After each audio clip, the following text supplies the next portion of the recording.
Alrighty, here we go. To make this Acid Burn Sfx makeup, you will need the following: Sfx gelatin, Scab Blood, Mehron bruise wheel, blood powder, alka-seltzer tablets, Vaseline, foundation, water, a bowl, brushes, and Sfx utensils.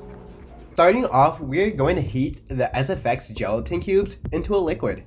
Microwave it for a few bursts of 3 to 4 seconds. In a past video, I showed you how to make Sfx gelatin and other Sfx makeup looks at home, so be sure to check those out. If your Sfx gelatin does not have your skin tone, then add some to your Sfx gelatin. Lay down some Vaseline to prevent the Sfx makeup from pulling at your arm hairs. Following that, taking the Sfx gelatin, I'm laying it down in a gnarly burn-like pattern. Feel free to create your own acid burn pattern when doing this Sfx makeup look. The edges don't have to be too blended in because you will have the acid burning look coming out of the fake wound. If your gelatin gets too thick, just heat that up again in the microwave.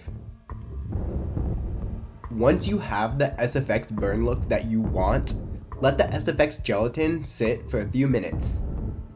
When it's ready, I take the mehron bruise wheel and I add different shades of red into the wound, using the darker reds to add depth into the Sfx makeup and make the Acid Burn Sfx look more realistic. After that, add some Scab Blood all over the Sfx makeup wound. You can be as messy as you want with the Scab Blood. Go all out with the blood.